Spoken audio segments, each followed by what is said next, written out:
எங்க சகோதரிய ஒரு ஃபங்க்ஷன்ல நம்மளுடைய மேயர் அக்கா ஒரு கேண்டலை கொடுக்க கூடாம, நாங்கள் இதுவரைக்கும் கவர்மெண்ட் ஃபங்க்ஷன்ல கட்சியை பார்த்தது கிடையாது. எங்க தலைவருடைய வளர்ப்பு நாங்கள் அப்படி யாரையும் அவமரியாதைப்படுத்துறதோ யாரையும் மாற்று கட்சியை நினைச்சது கிடையாது. எல்லாருக்குமான மரியாதை கொடுத்துருக்கோம்.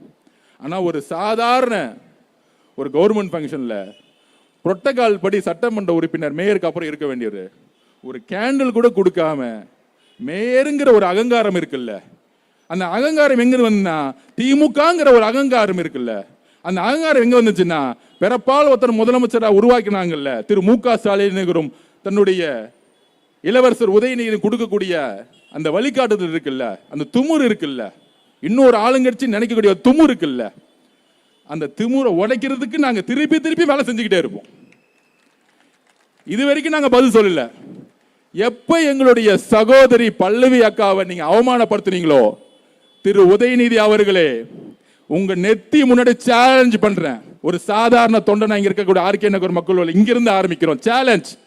இன்னும் 8 மாசத்துல உள்ளாட்சி தேர்தல் நடக்க போகுது. 8 மாசத்துல 8 மாசம் நடக்க போகுது. தைரியம் இருந்தா, தில் இருந்தா, 75 வருஷம் திமுகவா இருந்தா, பெரிய ஆழமா இருந்தா 25 மேயர்ல ஒரே ஒரு மேயரை ஜெயிச்சிருங்க. ஒரு மேயர், ஒரே ஒரு மேயர். இதே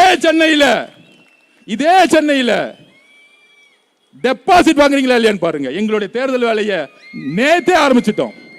எங்க அவமானப்பட்டார்களோ, எங்களுடைய பல்லவி சகோதரி எங்க அவமானப்பட்டார்களோ அந்த நொடியே நாங்கள் தேர்தல் வேலையை ஆரம்பிச்சிட்டோம்.